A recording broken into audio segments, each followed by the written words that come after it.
The taxi pulls away, leaving me standing on the curb with my weathered suitcase and the lingering scent of 5 months at sea. Exhaustion tugs at my limbs, but satisfaction warms my chest. 5 months of seeing wonders I'd only dreamed about. 5 months of finally putting myself first. Then I see it, or rather, I don't see it. The empty rectangle of concrete where my Toyota Camry should be waiting gleams in the afternoon sun. My breath catches. I drop my suitcase, the thud echoing across the quiet suburban street. My fingers fumble through my purse, searching for keys to a car that isn't there. "No," I whisper, the word hanging in the humid Texas air. "No, no, no." I spin around, scanning the street as if my reliable blue sedan might have somehow migrated to a neighbor's driveway. Nothing. My heartbeat accelerates as I pull out my phone kept off during most of the cruise. My first real act of independence. My father answers on the third ring. "Daphne, you're back." His voice carries that familiar, cheerful tone that never quite reaches his eyes. "How was the big adventure?" "Dad," I manage, my voice tight. "Where's my car?" A pause. Then a small cough is tell since I was a child that uncomfortable truth was coming. "Oh, that. Well, honey, we needed to make a decision while you were gone." He clears his throat. Chloe really needed some intensive therapeutic support after Tyler left her. That spa retreat in Colorado, one Dr. Phillips recommended it, wasn't covered by insurance. My knees weaken. I sink onto my suitcase. "You sold my car?" The words emerge as a strangled whisper. "Now, Daphne," he says, his tone sliding into the reasonable patriarch voice I know too well. "Chloe needed the money more than you needed that particular car. You can always get another one with your salary. You've always been so independent." Independent. The word they use when they don't want to help me. The world tilts sideways as my mind flashes back to the company luncheon 5 months ago. The raffle drawing. My name called for the Grand Prezia World Cruise worth nearly $30,000. My mother's immediate phone call afterward. "Honey, you know Chloe could really use that trip after everything she's been through. You work so hard, you don't have time for vacations anyway." 29 years of saying yes. Of handing over birthday money. Of taking the smaller bedroom. Of driving the older car so Chloe could have what she wanted. 29 years of biting my tongue. But not that day. "No, Mom, I'm taking this trip." The silence that followed was deafening. The hurt in her voice when she finally spoke. "I see where your priorities lie, designed to cut deep." That night I made my decision. My phone would stay off during the cruise. For once, I would live without the constant tug of family obligation. Now, standing in my parents' driveway, I realize the cost of that decision. "Dad," my voice strengthens, steadies. "You sold my car without my permission. How exactly did you manage that?" "Don't take that tone, Daphne," he says, irritation creeping in. "Chloe needed the money more than you needed that car. You've always been so independent." My hands stop trembling. Something cold and clear crystallizes in my chest. "What you did was illegal," I say, each word precise. "That was my property. My name was on the title." Another pause, longer this time. "Family helps family, Daphne. After Tyler left her, Chloe needed healing. You were gone anyway." His voice hardens. "Would it have killed you to help your sister for once?" For once. The unfairness of those words steals my breath. The cruise certificate still sits in my wallet, the first achievement that was mine alone. The first thing I refused to surrender to Chloe's seemingly bottomless need. And in return, they took something that was mine. Something I had worked for, saved for, paid for with my own money. "I'll call you back," I say quietly and end the call before he can respond. I stand in the driveway, staring at the empty space where my car should be. 5 months ago, I won something extraordinary and dared to keep it for myself. While I was gone, celebrating that small victory, they sold my car out from under me to fund Chloe's spa retreat. The familiar weight of being Daphne's responsible one, the giver, the one who should understand, settles on my shoulders. But this time, something else rises alongside it. This time, I'm not giving in. Later that day, the rideshare driver pulls up to my condo, and I overpay him in my hurry to escape the claustrophobic back seat. My hands fumble with the keys, desperate for the sanctuary of my own space after the nightmare at my parents' house. The door swings open, and I freeze. Chloe's floral perfume hangs in the air like an accusation. My stomach clenches as I scan what should be my living room but is now littered with unfamiliar throw pillows and fashion magazines. A wine glass with lipstick on the rim sits on my coffee table, the one I inherited from grandmother, the only family member who ever saw me. "What the hell?" I whisper to the empty room. I drop my carry-on and bolt to my home office. The bottom drawer of my filing cabinet hangs open, papers askew. My trembling fingers rifle through the folders labeled in my precise handwriting. Insurance, mortgage, vehicle. The vehicle title is gone. Bile rises in my throat as the full picture crystallizes. They didn't just take my car. They broke into my home. They rifled through my private documents. They forged my signature. This wasn't an impulsive decision. They planned this. My knees buckle as I sink onto the office chair. A rustling sound draws my attention to the hallway, where shopping bags from Nordstrom and Saks Fifth Avenue spill out of the guest room, Chloe's room now, apparently. I push myself up and peer inside. More bags crowd the floor, price tags still attached to silk blouses and designer jeans. Some spa retreat. This was retail therapy, pure and simple. My phone buzzes with a text from Mom. "Family dinner tomorrow at 6. We need to talk this through like adults." I went to hotel that night. Tomorrow at dinner, the table at my parents' favorite steakhouse might as well be a battlefield. Mom and Dad sit shoulder to shoulder on one side with Chloe between them. I face them alone, a tribunal of 3 against 1. "Daphne," Mom begins. Her voice honey, sweet, the way it gets when she's about to justify something unconscionable. "I know you're upset about the car, but we had your spare key. It wasn't like we broke in." My water glass stops halfway to my lips. "You used my emergency key to let yourselves in and steal my property." Dad shifts, loosening his collar.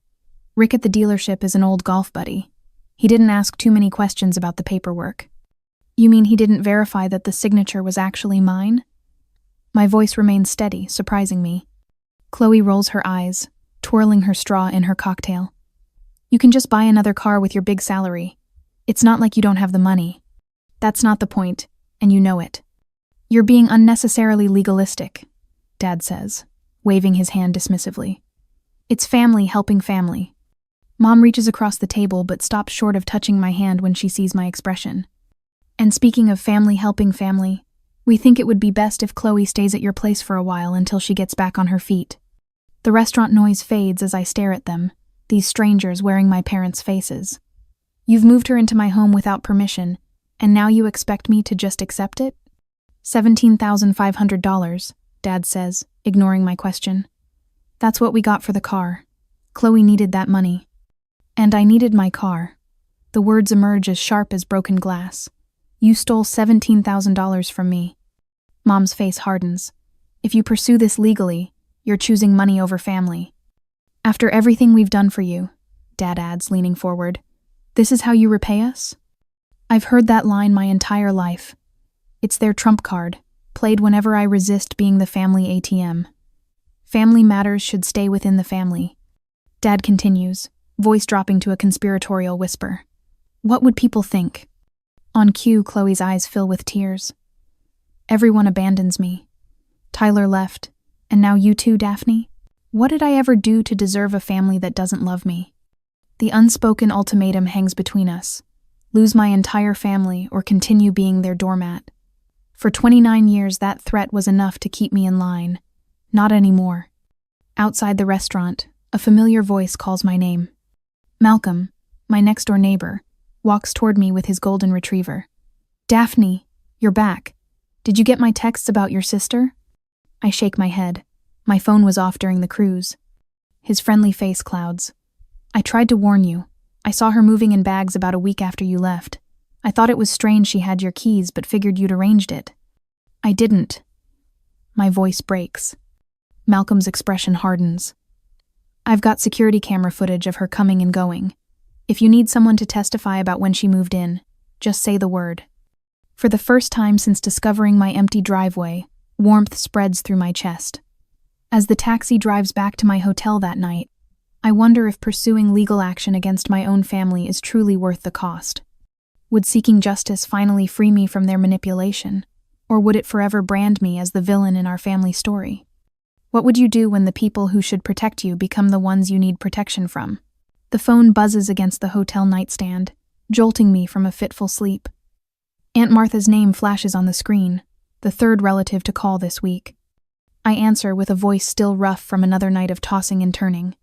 "Daphne, honey," she begins, her Texas drawl stretching my name into extra syllables. "Your mother is beside herself. This whole car business has gotten out of hand." My fingers tighten around the phone. "Did she tell you they forged my signature, Aunt Martha?" "Now, honey, families share things. Your sister's been through so much with that Tyler leaving. Can't you just forgive and forget? That's what families do." The familiar knot forms in my stomach. "Is that what you'd do if someone stole $17,000 from you?" Her silence tells me everything. After promising to think about what she said, I end the call and open my laptop. The notification pops up immediately. Chloe has tagged me in another post. I click through to read. Some people value possessions over people. When material things matter more than helping family heal from trauma, it reveals who they truly are. Toxic family members. Choosing love. Healing journey. Beneath it, a dozen sympathetic comments from family friends. Mrs. Peterson, who taught us both Sunday school. Praying for your sister's heart to soften. Dad's golf buddy. Family should always come first. No one has asked for my side. I close the laptop and press my palms against my eyes until stars appear. Later that morning, I went to the condo to get more clothes. As I approach, I see the mailbox overflows with envelopes, many of them torn open and carelessly stuffed back in. My American Express statement lies open on the kitchen counter, Chloe's handwriting on a notepad beside it with my account number circled. My hands shake as I gather the evidence, taking photos with my phone. The room spins slightly. How much of my financial information has she accessed? The thought of checking my credit report makes my stomach clench tighter. Back at the hotel night, I stare at the ceiling, calculating. 6 nights at the Hampton Inn, $892. Mortgage payment due next week, $1,460. Car rental for work commute, $340 so far, all while paying for a home I can't safely occupy. Sleep refuses to come. The questions circle like vultures. Am I overreacting? Would a better daughter just let Chloe have the car? Would a better sister ignore the invasion of privacy? The next morning, my reflection shows dark circles beneath my eyes. I've lost 5 pounds since returning from the cruise. My hair, which had gained golden highlights from 5 months of sunshine, now hangs limp around my face. At work, I start a new document titled Evidence and methodically list every boundary violation: the forged signature, the mail tampering, the unauthorized residence. Each entry transforms the churning in my stomach into something harder, more resolved. I photograph the damaged carpet where Chloe's friends spilled wine. I save the texts from my father calling me materialistic. I record the voicemail from my mother claiming I've always been jealous of my sister. "You look like you could use this." I glance up to find Jessica from accounting setting a coffee on my desk. Steam rises from the cup, carrying the scent of hazelnut. "Thanks," I manage, surprised by the gesture. She hesitates, then leans closer. "My sister stole my identity once," she says quietly. "You're not wrong to stand up for yourself. Some families need boundaries in writing." The simple validation nearly breaks me. I nod, unable to speak past the sudden tightness in my throat. That afternoon, I call a locksmith and drive to my condo. We arrive to find music pulsing through the door and female laughter inside. The locksmith raises his eyebrows but says nothing as he gets to work. 20 minutes later, the new keys rest in my palm. I open the door to find Chloe and 3 friends sprawled across my living room furniture, empty wine glasses and takeout containers scattered around them. "What the hell?" Chloe sits up, her eyes widening as she notices the locksmith packing up his tools. "What are you doing?" "Reclaiming my property," I say, my voice steadier than I expect. "You all need to leave now." "This is ridiculous," says one of her friends, a blonde woman I've never met who's wearing my university sweatshirt. "Where is she supposed to go?" "That's not my problem." My heart pounds against my ribs, but I hold my ground. "Please get your things and go." Chloe's face contorts. "You can't do this," she whispers, reaching for her phone. "I'm calling Mom." 10 minutes later, my mother's SUV screeches into the parking lot. She storms toward me, still standing in the doorway as Chloe's friends awkwardly gather their belongings. "How dare you lock your sister out?" she shouts, close enough that I can smell her perfume. She has nowhere else to go. Something inside me shifts. The trembling stops. The knot in my stomach unravels. She has your house, I say clearly. Just like she's always had everything else of mine you've given her. After everything we've done for you, what exactly have you done for me? The words flow without effort now. You took my childhood savings for Chloe's car. You gave her my bedroom when she decided mine had better light. You sold my car without permission. I look directly into her eyes. I've spent my entire life being told that my achievements don't matter, and my belongings aren't really mine. That ends today. She steps back as if I've struck her, genuine shock replacing the performative outrage. In that moment, I realize something that changes everything. Their approval was never actually available to me. No achievement, no sacrifice would ever be enough. The revelation is oddly freeing. The following Monday, Jessica leaves a business card on my desk. Family Property Dispute Specialist, it reads. Rebecca Walsh, attorney at law. She helped my cousin when her parents sold her inheritance, Jessica explains. First consultation is free. Malcolm from next door emails a formal statement describing when and how he witnessed Chloe moving into my condo. I thought it was strange she had so many boxes. He writes, but she said you'd ask her to house sit, happy to testify if needed. The contrast strikes me forcefully. These near strangers listen without judgment, offer concrete help without conditions. My family of 29 years has never given me the simple courtesy of hearing my full story. At lunch with Rebecca Walsh, I sit straighter, make eye contact, speak without apologizing first. She nods as I explain the situation, asking pointed questions about documentation. The car title forgery is particularly serious, she notes. Do you have a copy of the title? I've requested one from the DMV, I tell her, and I have the original purchase documents showing I paid for it myself. Later that week, the DMV envelope arrives at my work address. Inside is proof of what I already knew, my forged signature transferring ownership to my father, who then sold it to fund Chloe's therapy. The next day, I receive an unexpected email from Tom Harrison at Austin Motors. Miss Morris, it reads, I've been troubled by the circumstances of your Toyota's sale. While your father assured me you had authorized him to handle the transaction, I should have verified this directly with you. I'm willing to provide a statement regarding the unusual nature of this sale if it would help your situation. My hands tremble again as I forward the email to Rebecca, but this time it's different. This trembling comes not from fear or uncertainty, but from the knowledge that justice is within reach. 3 days later, I sit in Rebecca's office, pen hovering over the civil lawsuit documents. The names typed neatly on the form, Frank Morris, Deborah Morris, Chloe Morris, look strange in this context. Defendants. I sign my name, the pen leaving a bold, unbroken line across the paper. Whatever happens next, I've finally drawn a line they cannot cross. The courtroom's wood-paneled walls feel both imposing and protective as I smooth my charcoal pencil skirt. Beside me, Rebecca Walsh arranges documents with practiced precision, her silver bracelet catching the fluorescent light with each movement. Remember, Rebecca whispers. Speak clearly, maintain eye contact with Judge Harmon, and let the evidence do the heavy lifting. I nod, my back straight against the wooden chair. 5 months ago, I couldn't have imagined sitting here, preparing to legally confront my own parents. Yet here I sit, manila folders containing proof of their betrayal stacked neatly before me. When our case is called, Rebecca rises with quiet authority. Your Honor, this is a straightforward case of unauthorized vehicle sale and forgery of legal documents.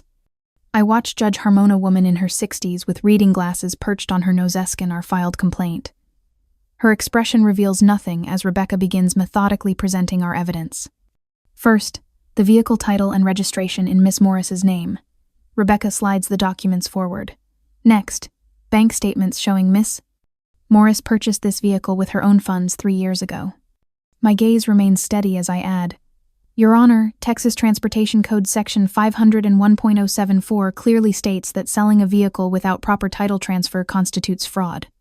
Something shifts in Judge Harmon's face, subtle interest, deepening into concern when Rebecca presents the statement from North Austin Toyota. The dealership manager confirms the seller claimed to be acting with full permission, but became evasive when asked for power of attorney documentation. Rebecca explains. Most troublingly, the signature on the title transfer doesn't match Miss Morris's verified signature on her driver's license and mortgage documents. Judge Harmon looks up sharply at this, removing her glasses to study the signature comparisons more carefully. Across the aisle, my parents sit rigidly beside their attorney, a balding man whose confidence seems to waver with each piece of evidence we present. My mother's fingers twist her pearl necklace. My father's jaw clenches beneath his trimmed silver beard. Their lawyer stands, straightening his tie. Your Honor, this is merely a family misunderstanding that doesn't belong in court. The Morris family has a long history of sharing resources to support each other. Judge Harmon raises an eyebrow. Counselor, if this was just a misunderstanding, why would anyone need to forge a signature? The question hangs in the air, unanswered, until my father suddenly stands. We had implied permission, he declares, his voice carrying that familiar authoritative tone that once made me instinctively shrink. As her parents, we've always made decisions in Daphne's best interest. Her sister needed... Mr. Morris, Judge Harmon interrupts. Please sit down. Court procedure requires you speak through your attorney. Her gaze sharpens. And I'll remind you that your daughter is 29 years old with full property rights. Being a parent doesn't grant you authority over an adult child's possessions. The reprimand lands like a physical blow. My father's face flushes as he lowers himself back into his seat. Beside him, my mother stares at her hands, suddenly fascinated by her wedding band. When Jessica takes the stand as my first witness, her confident posture contrasts sharply with my parents' deflating presence. I've worked with Daphne for 4 years. Jessica testifies. She's meticulous about finances, keeps detailed records, and often declines social outings to make extra payments on her car loan. Malcolm follows, describing finding Chloe in my condo. I asked if Daphne knew she was staying there, and she laughed and said, "What Daphne doesn't know won't hurt her." The dealership manager testifies last, visibly uncomfortable as he explains the unusual circumstances surrounding my car's sale. The father said his daughter was traveling internationally and had authorized him to sell it. When I asked for written authorization, he said family matters didn't require such formalities. Throughout these testimonies, I notice a transformation occurring in the courtroom. The judge's expression grows increasingly troubled. My parents' lawyer scribbles notes frantically, occasionally leaning over to whisper urgently in my father's ear. Most revealing is how my parents seem to physically diminish, shoulders hunching, eyes downcast. When the judge asks if I want to pursue criminal charges for the forgery, I hesitate. Would maximum consequences bring the justice I deserved? Or would focusing solely on recovering my property allow me to move forward without becoming as bitter as they were? At this time, Your Honor, I finally answer. I'm seeking only civil remedies for the value of my vehicle and legal costs. Judge Harmon nods, then addresses the courtroom. Given the evidence presented, I'm scheduling a full hearing for next month. In the meantime, I strongly suggest the parties consider a settlement agreement. Her gaze lingers on my parents. And I advise everyone involved to reflect on the serious nature of document forgery in this state. After the hearing adjourns, I gather my belongings, surprised by the lightness in my chest. For once, someone with authority had seen the truth and named it. Outside the courthouse, Rebecca discusses next steps with Malcolm and Jessica while I stand near a flowering magnolia tree, breathing in air that suddenly seems fresher. Daphne. I turn to find my father approaching alone, his confident stride replaced by something hesitant and unfamiliar. Maybe we could work something out, he suggests, voice lowered. Without all these lawyers and courts, just family. The word family once held such power over me. Now, I simply regard him steadily. We'll meet with both attorneys present, I reply. Rebecca will contact your lawyer to schedule. As I walk away, my phone buzzes with messages from friends of my parents' people who witnessed today's proceedings. Their tone is different now, questioning, concerned. The family narrative is shifting, and for the first time, I'm controlling the story. 2 days later, the conference room at Rebecca's law office feels too small for the weight of this moment. My parents and Chloe sit across the polished oak table, a carefully arranged family photo placed between us like some kind of talisman. My mother's eyes are red-rimmed, tissues clutched in her hand. Dad maintains his composed facade, though his jaw twitches with tension. Chloe looks surprisingly subdued in a conservative blouse I've never seen before. We just want our family back, Mom says, voice breaking on cue. This lawsuit is tearing us apart, Daphne. Is that what you want? Dad leans forward, hands clasped. We've always been there for you. Always. This legal business, it's not who we are as a family. Chloe's eyes meet mine, her rehearsed apology flowing smoothly. I know I shouldn't have moved into your place without asking. I was just in such a bad place after Tyler left. She sniffles. I'm sorry about the car too. I didn't know Dad was going to sell yours specifically. Rebecca shifts beside me, but stays silent as their performance continues. We can work together on repayment. Dad offers, his voice reasonable, practiced. As a family, no need for courts and judges and all this unpleasantness. When? I ask quietly. How much? Mom waves her hand dismissively. We'll figure that out later. The important thing is dropping this lawsuit before it damages our relationship permanently. The unspoken threat hangs heavy in the air. If you continue with this, Dad says, tone hardening, you need to understand what you're choosing. Some bridges can't be rebuilt, Daphne. For a moment, I see the fear beneath his bluster, the fear of consequences. I open my briefcase and remove a folder. Rebecca nods encouragingly as I place it on the table. These are my settlement terms, I say, my voice steadier than I feel. Full restitution of $17,500 plus my legal fees. That's outrageous, Dad sputters. I slide another document across the table. This is a record of every major purchase you've made for Chloe that you didn't make for me. College tuition supplements, first apartment security deposits, the down payment on her first car. I tap each line item. 2 family vacations I wasn't invited on. The spa membership last Christmas. Mom's face drains of color. You've been keeping score? That's not what family does. I'm not asking for any of that back. I continue, meeting their eyes one by one. I'm only asking for what was legally mine that you took. My car. My $17,500. Dad's fingers drum against the table. We don't have that kind of money just sitting around, Daphne. Be reasonable. Rebecca speaks for the first time. My client is being extremely reasonable. The court would likely award punitive damages on top of the car's value, given the forgery involved. This settlement offer expires at the end of this meeting. You can't possibly think a judge would side against us, Mom says, incredulous. We're your parents. I'm 29 years old, I reply. My property is my property. I didn't start this, but I will finish it. The silence that follows feels electric. 4 weeks later, we gather in the county courthouse. Aunt Martha sits behind my parents, her face a mask of disapproval. Jessica and Malcolm take seats directly behind me, a wall of support at my back. The judge, a woman in her 60s with silver-framed glasses, reviews the case documents one final time before looking up. Based on the evidence presented, this court finds in favor of the plaintiff, she announces. The defendants are ordered to pay $17,500 for the unlawful conversion of property, plus $4,000 in legal fees and court costs. She removes her glasses, fixing my parents with a stern gaze. Parents who should know better than to violate their adult child's property rights in this manner. Payment is to be made within 30 days, or additional penalties will apply. My father's face reddens. Your Honor, we don't have that kind of liquidity right now. That's not the court's concern, Mr. Morris, she replies. You found the means to appropriate your daughter's property.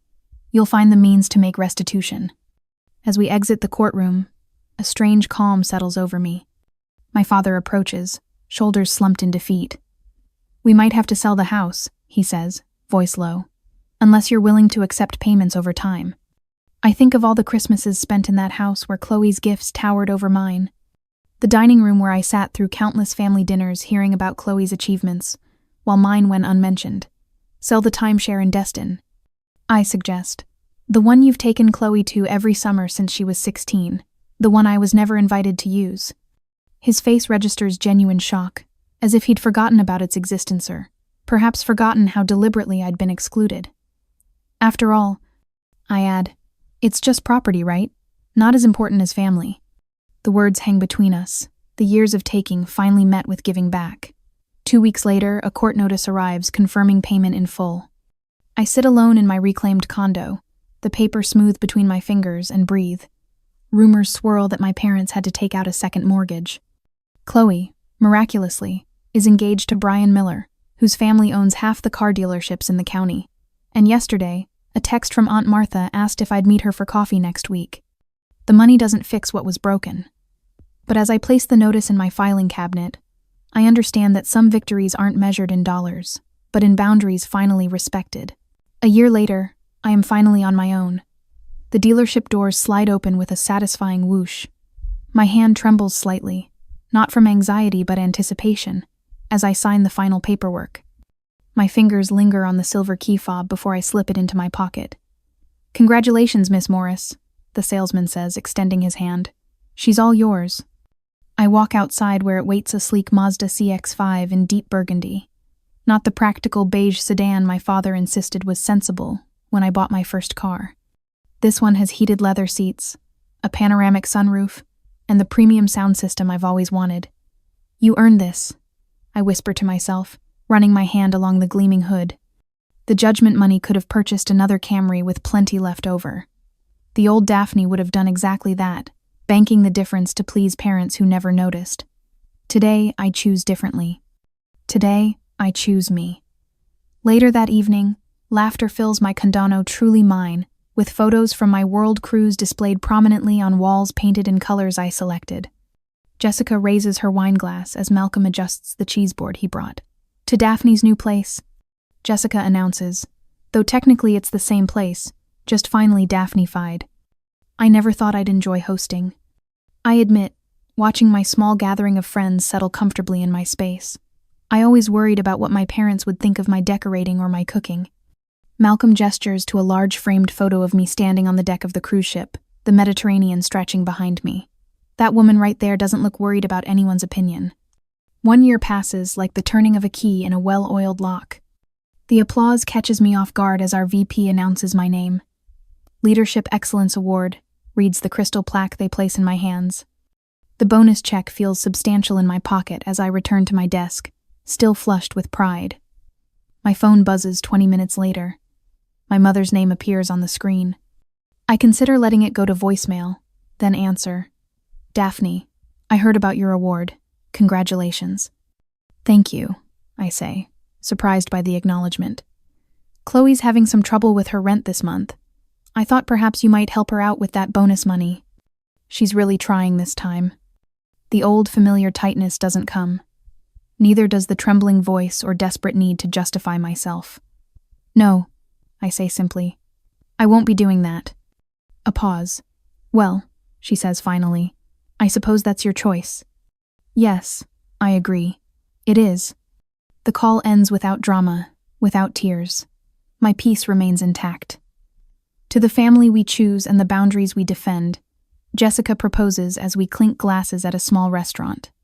Malcolm and Rebecca, my attorney who became a friend, raise their glasses in agreement. "I have something for you," Jessica says, sliding a small box across the table. Inside lies a delicate silver car charm for my keychain. I turn it over to find tiny words etched into the metal. "Your life. Your keys."